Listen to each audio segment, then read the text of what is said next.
Hello everybody, welcome back to my channel Educational Panacea. My name is Bhanu Pratap. So guys, आज जो मैं video CrPC के आपके साथ बनाने जा रहा हूँ उसके अंदर मैं आपको डीके बसु की लैंडमार्क जजमेंट सुप्रीम कोर्ट की बताऊंगा और कस्टोडियल डेथ के ऊपर वो जजमेंट किस तरीके से रेलेवेंट है और उस जजमेंट का क्रिमिनल लॉ की अमेंडमेंट आने में क्या एक सिग्निफिकेंस है उसके ऊपर आज हम डिस्कस करेंगे. उसके अलावा आज हम सेक्शन 41A, 41B, 41C और 41D के ऊपर डिस्कशन करेंगे क्रिमिनल प्रोसीजर कोड का. और जिन लोगों ने अभी तक मेरे चैनल को सब्सक्राइब नहीं किया गाइस, प्लीज मेरे चैनल को सब्सक्राइब कर लीजिए. और मेरे चैनल के डिस्क्रिप्शन में आप जाके देखेंगे तो आपको लिंक मिल जाएगी मेरे चैनल की सारी. जो लोग अभी ईपीएफओ यूपीएससी का एग्जाम देने वाले हैं उनके लिए मेरे चैनल पे लेबर लॉ की 60+ वीडियोस अवेलेबल हैं. आपको बस करना है कि चैनल के लिंक पे क्लिक करिए, टॉप पे प्लेलिस्ट में जाके लेबर एंड इंडस्ट्रियल लॉज की प्लेलिस्ट देखिए. 60+ वीडियोस आपके लिए कंप्लीटली फ्री और कंप्लीटली एक्सेसिबल है. तो और उसके अलावा जो लोग मेरे लाइव सेशन से जुड़े थे मेरे चैनल के 3rd एनिवर्सरी पे, तो मैंने बताया था कि मैं इंस्टाग्राम पे एक नया इनिशिएटिव शुरू करने वाला हूँ 1 मिनट से 2 मिनट की जजमेंट सीरीज का. तो अभी प्लीज गाइज मेरे इंस्टाग्राम के हैंडल को भी फॉलो कर लीजिए. मेरा चैनल का वहाँ पे नाम है एजुकेशन पनासिया. तो आज हम काम शुरू करते हैं सबसे पहले DK Basu versus state of West Bengal की जजमेंट से. तो देखिए ये जजमेंट इतनी रेलिवेंट और इतनी ज्यादा इंपॉर्टेंट क्यों है.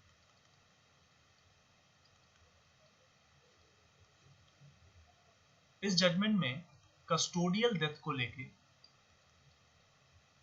काफी क्वेश्चन उठे. कस्टोडियल डेथ का मतलब होता है जैसे पुलिस आपको अरेस्ट करके ले जाती है तो पता चलता है कि एक दिन 2 दिन के अंदर उस व्यक्ति की जो अरेस्टेड पर्सन है उसकी मौत हो गई कस्टडी में, पुलिस कस्टडी में. तो कस्टोडियल डेथ को लेके यहाँ पे सुप्रीम कोर्ट ने काफी अपना स्ट्रॉन्ग रिमार्क प्रोवाइड किया और गाइडलाइंस ड्रॉ करी कि जब आप अरेस्ट करेंगे किसी भी एक्यूज को या किसी भी पर्सन को तो पुलिस ऑफिसर को या पुलिस अथॉरिटीज को क्या क्या गाइडलाइंस और क्या क्या चीजें फॉलो करनी पड़ेंगी. और इस जजमेंट का जो रेलेवेंस है वो आपकी क्रिमिनल लॉ अमेंडमेंट 2009, जो 2009 में आपकी सीआरपीसी की अमेंडमेंट आई थी उसमें section 41A B C D जोड़ा गया. जो ABCD एक्चुअली में जो गाइडलाइंस डीके बसु में ले डाउन हुई थी ये वहीं से एमिनेट हुई है, वहीं से जनरेट हुई है, वहीं से क्रिएट हुई है. तो डीके बसु की जजमेंट में क्या हुआ था मैं आपको हल्का फुल्का एक आइडिया दे देता हूँ. हमारे लीगल सर्विसेज अथॉरिटी के एग्जीक्यूटिव चेयरमैन थे डीके बसु कोलकाता में. डीके बसु वेस्ट बंगाल का जो लीगल सर्विसेज अथॉरिटी है वहां के एग्जीक्यूटिव चेयरमैन थे डीके बसु. तो उन्होंने सुप्रीम कोर्ट को एक लेटर लिखा और लेटर में उन्होंने इस बारे में काफी विशेष चर्चा करी कि इंडिया के अंदर किस तरीके से कस्टोडियल डेथ होती है और किस तरीके से सुप्रीम कोर्ट को इसके ऊपर कुछ स्ट्रॉन्ग एक्शन लेना चाहिए. तो उसी समय पे जैसे ये लेटर गया और डीके बसु ने रिक्वेस्ट करी कि ये जो लेटर है इसी को रिट पिटिशन ट्रीट किया जाए, जो लेटर हम भेज रहे हैं, क्योंकि आपको पता होगा कि इट इज नॉट मैंडेटरी कि अगर आप कोई रिट फाइल करना चाहते हो आपको एक प्रॉपर फॉर्मेट है. अगर आप एक लेटर भी भेजते हैं तो उसको भी रिट सुप्रीम कोर्ट ट्रीट कर सकती है. तो इसी तरीके से इन्होंने एक लेटर भेजा और रिक्वेस्ट करी कि उसको रिट कंसीडर कर लिया जाए. उसी टाइम पे एक अशोक जौहरी नाम के व्यक्ति थे उत्तर प्रदेश में. तो वहां पे उत्तर प्रदेश में एक व्यक्ति की कस्टडी में डेथ हो गई थी अलीगढ़ के अंदर. तो उन्होंने भी एक सिमिलरली एक लेटर भेजा सुप्रीम कोर्ट को. तो बाद में दोनों केस, ये जो डीके बसु वाली जजमेंट है, तो अशोक जौहरी का लेटर भी और डीके बसु का लेटर भी दोनों को कंबाइन कर दिया गया इसी सेम जजमेंट के अंदर. तो यहाँ पे सुप्रीम कोर्ट ने कुछ गाइडलाइंस इशू करी थी. सबसे पहले तो सुप्रीम कोर्ट ने यहाँ पे हैवी क्रिटिसिज्म किया कि किस तरीके से जो कस्टोडियल डेथ है वो सीधा सीधा फंडामेंटल राइट्स का वॉल्यूशन है. पहली बात, ह्यूमन राइट्स का वॉल्यूशन है कस्टोडियल डेथ. किस तरीके से पुलिस वालों की, पुलिस ऑफिसर्स की जो आर्बिट्री एक्शंस होते हैं उसका जनरल ऑर्डिनरी सिटीजन्स पे क्या इंपैक्ट पड़ता है. सुप्रीम कोर्ट ने इस चीज पे अपनी एक हैवी क्रिटिसिज्म प्रोवाइड करी और साथ के साथ सुप्रीम कोर्ट ने गाइडलाइंस ले डाउन कर दी कि आपको जब किसी व्यक्ति को अरेस्ट करना है, एक पुलिस ऑफिसर जब किसी व्यक्ति को अरेस्ट करेगा तो पुलिस ऑफिसर को ये सारी चीजों का ध्यान रखना पड़ेगा. और वही जाके जो गाइडलाइंस आगे जाके वो गाइडलाइंस हमारी 2009 की क्रिमिनल लॉ अमेंडमेंट में इनकॉर्पोरेट करी गई और वही गाइडलाइंस हमारी बाद में लॉ बना, हमारा section 41A, 41B, 41C, 41D बना. तो जरा अब हम उस गाइडलाइंस पे डिस्कशन कर लेते हैं.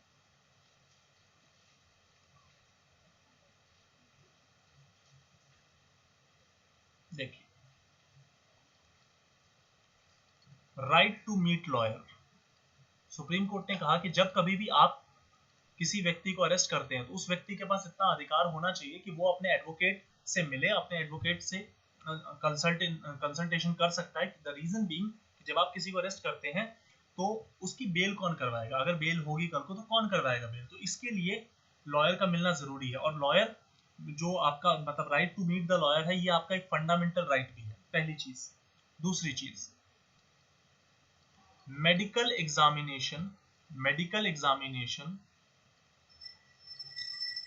For every 48 hours. Medical examination for every 48 hours, कि जब पुलिस ऑफिसर किसी पर्सन को अरेस्ट करता है तो उसके बाद पुलिस ऑफिसर को हर 48 घंटे बाद उसका मेडिकल एग्जामिनेशन कराना पड़ेगा। और इवन कि ये जो गाइडलाइंस है, इस गाइडलाइन को भी सीआरपीसी के अंदर एज अ लॉ इनकॉर्पोरेट कर दिया गया। That is a very interesting factor. यहाँ पे मैं आपको जो जो गाइडलाइंस बताऊंगा वो सारी गाइडलाइंस आज के टाइम में लॉ बन चुकी है। अगला, राइट टू इन्फॉर्म रिलेटिव्स, कि मान लीजिए आपको अरेस्ट कर लिया जाता है तो किसको पता है कि आपको अरेस्ट करके पुलिस ले गई है, तो वहां पे सुप्रीम कोर्ट ने गाइडलाइंस दी कि आप अपने रिलेटिव्स को या अपने नोन पर्सन को, अपने फ्रेंड को ये बात बता सकते हैं। अभी आगे जब मैं 41 ABCD कराऊंगा तो ये सारी बातें मैं दोबारा रिपीट कराऊंगा, क्योंकि पहले ये गाइडलाइंस आई सुप्रीम कोर्ट की जजमेंट, और ये 97 की जजमेंट है, 96 की जजमेंट है। तो 96 की जब ये जजमेंट आई तो क्रिमिनल लॉ में जब अमेंडमेंट हुई तो 2009 में 41 ABCD आपका 2009 में आया। तो हालांकि टाइम लगा, मगर तब तक सुप्रीम कोर्ट की गाइडलाइंस रन कर रही थी, और जब लॉ बन गया तब तो लॉ बन ही गया। अब आगे बढ़ते हैं। Produce before magistrate with in 24 hours. With in 24 hours, कि जब कभी भी एक पुलिस ऑफिसर किसी भी पर्सन को अरेस्ट करता है तो पुलिस ऑफिसर की ये ड्यूटी है कि उसको मैजिस्ट्रेट के सामने 24 आवर्स के अंदर प्रोड्यूस करना पड़ेगा उस अरेस्टेड पर्सन को। और इवन की सेक्शन 57 अगर आप देखेंगे सीआरपीसी का, सेक्शन 57 अगर आप सीआरपीसी का देखेंगे तो आपको पता चलेगा कि ये ड्यूटी है पुलिस ऑफिसर की कि अगर वो पुलिस कस्टडी में कोई अरेस्टेड पर्सन है तो उसको कहाँ पे भेजना पड़ेगा, मैजिस्ट्रेट के सामने प्रोड्यूस करना पड़ेगा, जो भी नियरेस्ट मैजिस्ट्रेट है जिसके पास जुरिसडिक्शन है। हाँ, लेकिन उसमें एक टाइम को एक्सक्लूड किया जाता है, इंक्लूड नहीं किया जाता, कि कस्टडी की जगह से लेकर कोर्ट पहुंचने तक का जो टाइम लगेगा उस टाइम को इंक्लूड 24 घंटे में नहीं किया जाता, उसको एक्सक्लूड किया जाता। ध्यान रखना, लेट सपोज कि 2 घंटे कोर्ट से मतलब पुलिस थाने से कोर्ट जाने में लगेगा, तो ये जो 2 घंटे का टाइम है इसको इंक्लूड नहीं करोगे आप 24 घंटे में, इसको एक्सक्लूड करके चलोगे। अगला, मेमो प्रिपेयर करना। मेमो प्रिपेयर करने का मतलब कि पुलिस ऑफिसर जो जिसको अरेस्ट कर रहा है उसका नाम, कहाँ पे अरेस्ट किया है, जगह, और एक विटनेस से कम उसका साइन कराना जरूरी है। एटलीस्ट एक विटनेस, ये सारी गाइडलाइंस मैं आपको बता रहा हूँ डीके बसु की, एटलीस्ट 1 विटनेस। अगला, एंट्री होनी चाहिए डायरी में। देखिए, पुलिस ऑफिसर अपनी डे टू डे प्रोसीडिंग जो होती है, पुलिस ऑफिसर जो कंडक्ट करता है तो वो अपनी पुलिस डायरी मेंटेन रखता है। आगे मैं पुलिस डायरी के ऊपर आपके साथ डिस्कशन करूंगा। तो पुलिस डायरी जो मेंटेन रखता है, सेक्शन 172 है पुलिस डायरी का, तो उसके अंदर उसको एंट्री करनी पड़ती है कि आज उसने किसको अरेस्ट किया, क्या नाम है क्या नहीं है। अगला, पुलिस कंट्रोल रूम सेटअप किया जाए। पुलिस कंट्रोल रूम सेटअप किया जाए, ये सारी चीजें लॉ बन चुकी है। पहले गाइडलाइंस थी, हालांकि सुप्रीम कोर्ट की गाइडलाइंस भी लॉ की तरीके से ही वर्क करती है, बट जब लॉ बन जाता है पार्लियामेंट के द्वारा तो वो ज्यादा ठोस और ज्यादा मजबूत हो जाता है। उसके बाद अरेस्टिंग ऑफिसर का डेजिग्नेशन और उसकी डिटेल। अरेस्टिंग ऑफिसर का डिटेल कि भाई आपको अरेस्ट करने कौन आया है। ऐसा तो नहीं कि कहीं कोई 4 गुंडे आ गए थे और आपको पुलिस ऑफिसर के बेस में आए, आपको उठा के ले गए।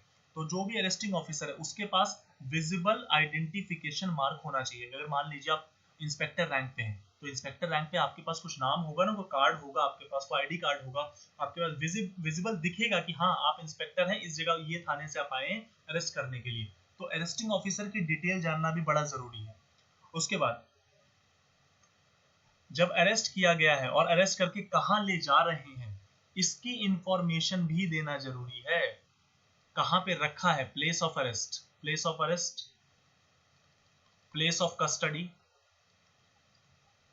ये सारी जो इंफॉर्मेशन है ये इंफॉर्मेशन भी पुलिस ऑफिसर को देनी पड़ेगी। हालांकि अगर आप आज के टाइम में सेक्शन 50A देखेंगे, सेक्शन 50A देखेंगे तो जब आप एक किसी भी व्यक्ति को अरेस्ट करके ले जाते हैं, मतलब जब एक पुलिस ऑफिसर किसी व्यक्ति को अरेस्ट करके ले जाता है तो पुलिस ऑफिसर की जिम्मेदारी बनती है, सेक्शन 50A में लिखी हुई है चीज क्लियरली कि पुलिस ऑफिसर की ऑब्लिगेशन है कि वो उसके रिलेटिव को, उसके फ्रेंड को ये जरूर जानकारी दे कि भाई वो अरेस्ट करके हम उसको कहाँ रख रहे हैं, हम उसको अरेस्ट करके कहाँ लेके गए हुए हैं। द रीजन बीइंग कि पुलिस ऑफिसर अपने हिसाब से आर्बिट्री एक्शन नहीं ले सकता। आर्बिट्री एक्शन का मतलब होता है कि पुलिस ऑफिसर जो मन उसको करेगा, अनरीजनेबल काम वो खुद से ऐसे नहीं कर सकता। पुलिस ऑफिसर की को इस तरीके की कोई भी पावर ग्रांट नहीं करी जाती है। तो इसी वजह से सुप्रीम कोर्ट ने काफी हार्श गाइडलाइंस इशू करी थी इस वाली जजमेंट में, और सुप्रीम कोर्ट ने यहाँ पे दो जजमेंट्स को रेफर किया था जो कि बहुत इंपॉर्टेंट है। मैं इन दो जजमेंट्स पे सेपरेट वीडियो बनाऊंगा आपके साथ। पहली जजमेंट है जोगिंदर कुमार की, जो कि आई थी 1994 में, Joginder Kumar versus state of Uttar Pradesh, versus state of Uttar Pradesh. दूसरी जजमेंट है Nilavati Behera versus state of Orissa, Nilavati Behera versus state of Orissa. तो सुप्रीम कोर्ट ने जोगिंदर कुमार में कुछ हुआ क्यों होता है कि एडवोकेट को सुप्रिंटेंडेंट ऑफ पुलिस ने बुलाया, कि थाने बुलाया कि थोड़ी सी किसी केस के रिगार्डिंग बात करनी है, और उसके बाद 2 दिन वो गायब रहा बंदा। तो इसके रिश्तेदारों को चिंता हो गई एडवोकेट की कि कहाँ चला गया, कहाँ नहीं चला गया। तो रिश्तेदारों ने चीफ मिनिस्टर को एक लेटर लिख दिया कि हमें डर है कि मेरे जो मतलब भाई है उसको फेक इनकाउंटर में मारा जा सकता है। तो उसके बाद पता चला कि उनको कहीं पे इलीगल डिटेंशन में रखा हुआ था। तो वहां पे सुप्रीम कोर्ट ने बोला कि अगर आप किसी को डिटेंशन कर, पहली बात तो आप इलीगल डिटेंशन में रख नहीं सकते, और यदि आप फिर भी किसी को इलीगल डिटेंशन में रख रहे हो तो ये आपकी जिम्मेदारी बनती है कि आप उसके रिलेटिव को इन्फॉर्म करिए। और कभी भी आप किसी को अरेस्ट करके लेके जा रहे हैं तो पुलिस ऑफिसर अगर किसी को अरेस्ट करके ले जा रहा है तो इन्फॉर्म करना पड़ेगा रिलेटिव को या उसके फ्रेंड को, जानने वाले को, या किसी भी respectable member of the society जो उस अरेस्टेड पर्सन को जानता है। दूसरा यहाँ पे नीलावती बेहरा में क्या बोला सुप्रीम कोर्ट ने, 2 बात बोली। नीलावती बेहरा में हुआ कुछ यूं था कि नीलावती बेहरा जो है इनके सन को पुलिस चोरी के इल्जाम में, थेफ्ट के इल्जाम में उठा के ले गई थी। तो फिर कुछ दिनों अगले ही दिन उसके बेटे की लाश मिलती है ट्रैक पे, रेलवे ट्रैक पे। तो हुआ कुछ यूं कि सुप्रीम कोर्ट ने यहाँ पे 2 चीजें बोली। सुप्रीम कोर्ट ने यहाँ पे प्रिजनर्स राइट के ऊपर बहुत इंपॉर्टेंट बात बोली कि अगर पुलिस ऑफिसर किसी को कस्टडी में लेती है या फिर को प्रिजनर है या फिर को अंडर ट्रायल प्रिजनर है, तो उस केस में उसका फंडामेंटल राइट खत्म नहीं हो जाता कि जस्ट बिकॉज पुलिस उसको अरेस्ट करके ले गई है। इसका मतलब ये कभी नहीं है कि that person will be denuded of his fundamental rights, that person shall not be denuded of his fundamental rights। हाँ, कुछ जो प्रोसेस है कि अगर जो आर्टिकल 21 में ले डाउन है कि नहीं ये रिस्ट्रिक्शंस उस पे हैं फंडामेंटल राइट की, अगर कोई अरेस्टेड पर्सन है तो उतनी ही रिस्ट्रिक्शन अप्लाई होगी, उसके अलावा पुलिस अपने हिसाब से रिस्ट्रिक्शन अप्लाई नहीं कर सकती। तो ये दोनों जजमेंट्स को डीके बसु के अंदर रेफर किया गया, और इन दोनों जजमेंट का भी रेलेवेंस है। मैं दोनों जजमेंट्स के ऊपर आपके साथ एक सेपरेट वीडियो बना के आपको अच्छे से इस दोनों जजमेंट की रेलेवेंस बताऊंगा। तो ये जो गाइडलाइंस है डीके बसु में, अब इन गाइडलाइंस को इनकॉर्पोरेट कर दिया गया किसमें, लॉ बना के 2009 की सीआरपीसी के अमेंडमेंट को इंट्रोड्यूस करके। तो अब जरा हम चलते हैं 41 ABCD पे और उसको समझते हैं। देखिए सेक्शन 41A सबसे पहले, हाँ एक इंटरेस्टिंग पॉइंट मैं आपको और बताना भूल गया कि 2009 में सेक्शन 55A इंट्रोड्यूस किया गया और कहा गया कि जब किसी भी एक्यूज्ड मतलब अरेस्टेड पर्सन को मतलब आप अरेस्ट करते हैं तो उसकी हेल्थ और सेफ्टी का ध्यान रखना किसकी जिम्मेदारी है, the person who is arresting. मतलब कि अरेस्टिंग ऑफिसर जो है, जो पुलिस ऑफिसर जो अरेस्ट करके उस बंदे को ले गया है, तो उसकी वो जो व्यक्ति है अरेस्टेड पर्सन है उसकी हेल्थ और सेफ्टी बनी रहे, इसकी जिम्मेदारी उस पुलिस ऑफिसर की है। अब इस वाले पॉइंट का डायरेक्ट रिलेशन है, मैं किसकी बात कर रहा हूँ, सेक्शन 55A की। इस वाले पॉइंट का डायरेक्ट रिलेशन डीके बसु में दी हुई गाइडलाइंस का था, क्योंकि डीके बसु की जो जजमेंट है वो पूरी की पूरी जजमेंट ही आपकी कस्टोडियल वायलेंस पे है कि कस्टोडियल टॉर्चर जो होता है पुलिस ऑफिसर्स करते हैं या फिर कस्टोडियल वायलेंस जो होता है जो पुलिस ऑफिसर कंडक्ट करते हैं, तो उनके खिलाफ एक हैवी क्रिटिसिज्म ले डाउन करा था सुप्रीम कोर्ट ने और गाइडलाइंस ले डाउन करी थी। तो इसी वजह से जो डीके बसु की जजमेंट है वो सीआरपीसी में अरेस्ट को लेके बहुत ही लैंडमार्क जजमेंट है और आज तक ये जजमेंट रिलेवेंट है। अब चलते हैं सेक्शन 41A पे। 41A कहता है नोटिस ऑफ अपीयरेंस। मैंने आपको 41 पे वीडियो बना के बताया था, सेक्शन 41 मैंने आपको बताया था कि कब कब एक पुलिस ऑफिसर बिना वारंट के अरेस्ट कर सकता है, और मैंने कॉग्निजेबल ऑफेंसेस की बहुत सारी सिचुएशन बताई थी कि अगर वो प्रोक्लेम्ड ऑफेंडर है, अगर उसने कोई मर्डर कर रखा है, अगर उसने ऐसी कोई ऑफेंस कर रखा है जो 7 साल से नीचे है, अगर उसने कोई ऐसा कोई ऑफेंस कर रखा है जो 7 साल से ऊपर है, जिसमें सजा 7 साल से ऊपर है, सब कुछ बताया था। तो अगर मान लीजिए कोई ऐसा केस है जिसपे 41 नहीं अप्लाई होता, तो 41 पे तो वहां था जहां पे बिना वारंट के उठा सकते हो, लेकिन कोई ऐसा केस है जिसमें 41 अप्लाई नहीं होता, मगर फिर भी पुलिस ऑफिसर को कोई रीजनेबल कंप्लेंट आती है। पुलिस ऑफिसर, ये रीजनेबल कंप्लेंट वर्ड मैंने सेक्शन 41 में बताया था, और आप अगर आपने वो वीडियो नहीं देखी तो प्लीज मेरे चैनल का सीआरपीसी की प्लेलिस्ट भी मैंने डिस्क्रिप्शन में दे रखा है, आप प्लीज मेरे चैनल की वीडियो देख लीजिए, आपको अच्छे से समझ में आ जाएगा। सेक्शन 41 पे सेपरेट वीडियो बनाई हुई है। अगर रीजनेबल कंप्लेंट आती है पुलिस ऑफिसर को, या फिर किसी किस्म की क्रेडिबल इंफॉर्मेशन रिसीव होती है, क्रेडिबल मतलब कोई फ्रिवोलस इंफॉर्मेशन नहीं होनी चाहिए, ऐसी इंफॉर्मेशन जिस पर भरोसा किया जा सकता हो, अगर कोई क्रेडिबल इंफॉर्मेशन रिसीव होती है जिसके बिना पे पुलिस ऑफिसर को लगता है कि कोई कॉग्निजेबल ऑफेंस कमिट हुआ है, कोई कॉग्निजेबल ऑफेंस कमिट हुआ है, तो पुलिस ऑफिसर एक नोटिस देगा उस व्यक्ति को जिसके बारे में खबर मिली। क्या देगा? नोटिस देगा। और नोटिस किस चीज का देगा? अपीयर होने का। उस नोटिस के अंदर लिखा होगा कि किस जगह पे अपीयर होना है, that is called a specified place. Notice के अंदर जो जगह मेंशन होगी उसको हम कहेंगे स्पेसिफाइड प्लेस। तो इसको सीक्वेंस को दोबारा समझिए। पुलिस ऑफिसर को यह मतलब उन केसेस में जहां पे सेक्शन 41 अप्लाई नहीं होता, पहली बात। दूसरी बात, पुलिस ऑफिसर को कोई रीजनेबल कंप्लेंट या कोई क्रेडिबल इंफॉर्मेशन मिलती है कि कोई कॉग्निजेबल ऑफेंस किसी व्यक्ति ने कमिट किया है, तो उस केस में क्या करेगी पुलिस? पुलिस ऑफिसर एक नोटिस इशू करेगी। किसको इशू करेगी? उस बंदे को जिसके ऊपर ये एलिगेशन लगा है। अब उसको नोटिस जो इशू किया जाएगा, नोटिस क्या इशू किया जाएगा कि साहब आपको इस दिन पर्टिकुलर इस जगह पे आना है। यूजुअली थाने में ही बुलाया जाता है कि बोला जाता है कि ठीक है इस थाने आ जाइए, तो स्पेसिफाइड प्लेस वहां पे वो पुलिस स्टेशन हो गया जहां पे पुलिस वाला आने को बोल रहा है। पुलिस ऑफिसर ने क्या दिया? नोटिस दिया। किसको दिया? जिसके खिलाफ रीजनेबल कंप्लेंट आई थी या फिर क्रेडिबल इंफॉर्मेशन आई थी। तो ये हुआ 41A का पहला पार्ट। अब आते हैं 41A के दूसरे पार्ट पे कि नोटिस मिलने के बाद उस व्यक्ति को जाना चाहिए या नहीं जाना चाहिए। द आंसर इज उसकी ड्यूटी है, उसको जाना पड़ेगा। कि जिस बंदे को ये नोटिस मिला है उस व्यक्ति की ये ड्यूटी है कि उसको इसका कंप्लायंस करना पड़ेगा, उसको जाना पड़ेगा। It is the duty of the person to comply with the terms of the notice. It is the duty of the person to comply with what the notice says. अब सवाल आती है कि अगर वो कंप्लाई कर देता है, इफ ही कंप्लाइज, अभी मैं 41A के अंदर ही हूं, तो उस केस में उसको अरेस्ट नहीं किया जाएगा, पहली बात। अनलेस कि पुलिस ऑफिसर को लगता है कि नहीं अरेस्ट करना बहुत जरूरी है। उसमें भी पुलिस ऑफिसर अगर मान लीजिए उस नोटिस को कंप्लाई करता है और पुलिस ऑफिसर उसे फिर भी अरेस्ट कर लेता है, तो ध्यान रखना पुलिस ऑफिसर को अपना अरेस्ट करने का रीजन राइटिंग में लिखना पड़ेगा। क्या बोला मैंने?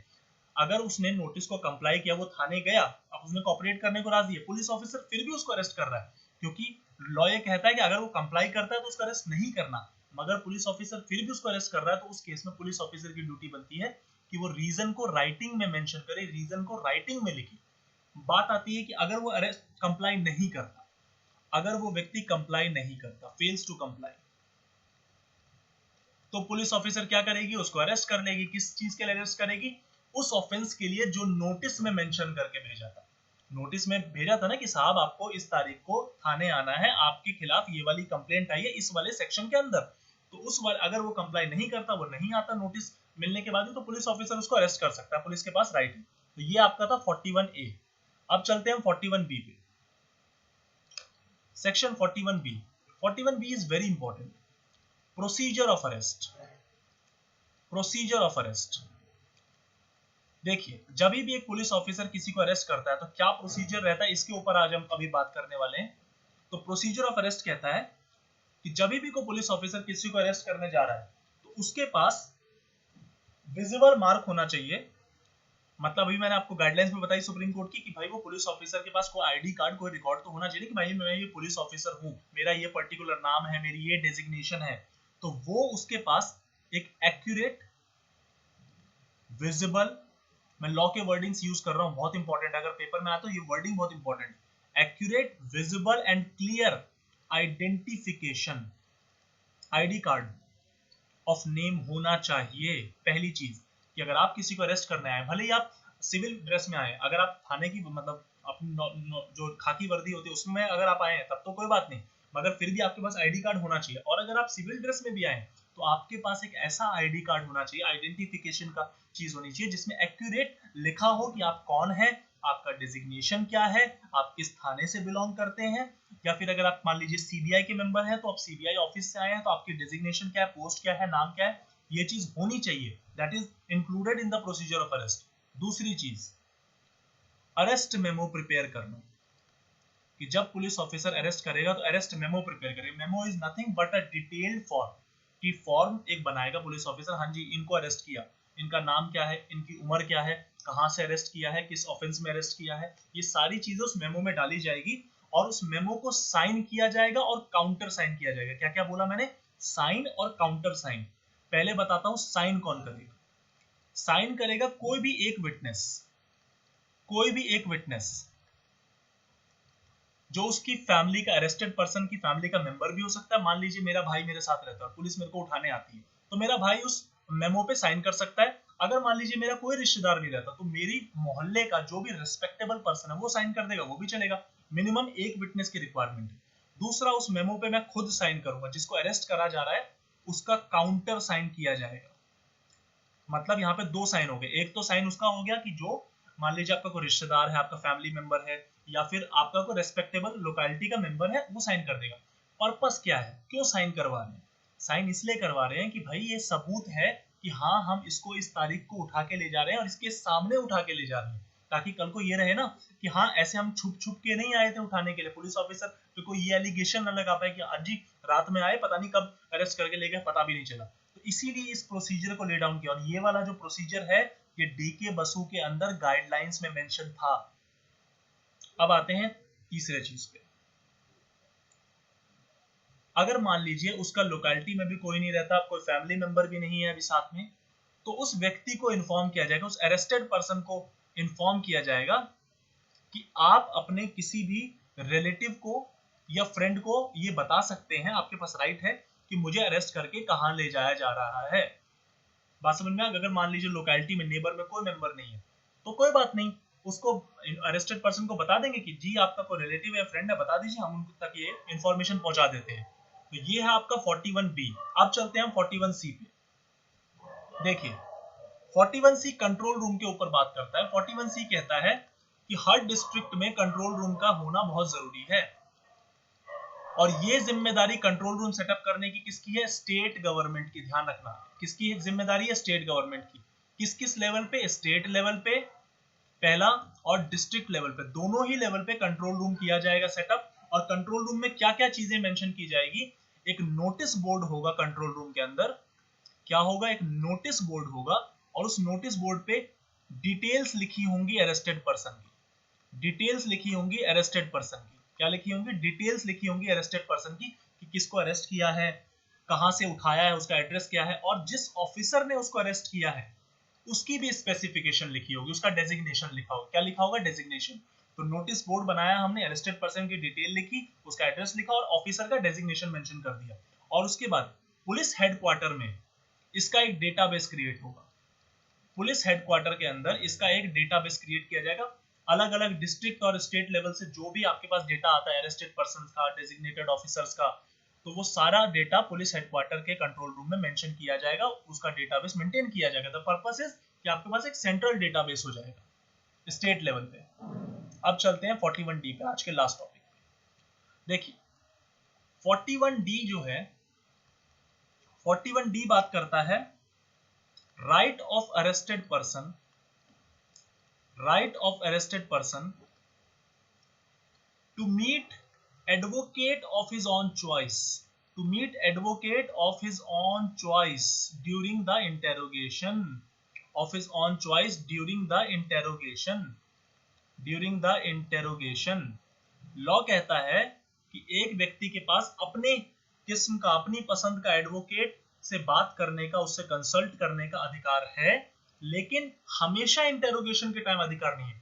कभी कभी जब पुलिस को रीजनेबल लग रहा है, पुलिस तभी अलाउ करती है। ये नहीं कि हर छोटी बात पे इंटेरोगेशन करने से पहले बंदा मुंह नहीं खोल रहा और बोल रहा नहीं पहले मैं अपने एडवोकेट से बात करूंगा तभी आपसे, आपके सामने कुछ बोलूंगा। ऐसा नहीं होता। Not completely through out the interrogation, मगर हाँ अगर आपको पुलिस उठा के ले गई है तो आप अपने एडवोकेट को बुला के आप एडवोकेट के साथ कंसल्ट कर सकते हैं और ये आपको राइट मिला हुआ है, लीगल राइट दिया गया है सेक्शन 41D के अंदर सीआरपीसी के अंदर। तो ये कुछ सेक्शंस मैंने आपके साथ आज डिस्कस किए, जजमेंट डिस्कस करी। आई होप आपको मेरी ये वीडियो पसंद आई होगी, और अगर आपको वीडियो अच्छी लगी तो please like share and subscribe कर दीजिए। और प्लीज गाइज मेरे को इंस्टाग्राम पे जरूर फॉलो करिए, मैं जजमेंट की सीरीज लेके आ रहा हूँ 2 मिनट लॉ सीरीज का, आपके लिए बहुत हेल्पफुल रहने वाली है। मैं सीपीसी से स्टार्ट कराने वाला हूँ, ऐसी ऐसी जजमेंट्स कराऊंगा कि 30 दिन के अंदर आपकी 30 जजमेंट कवर हो जाएंगी। तो thank you so much guys for giving your precious time to me, thank you very much.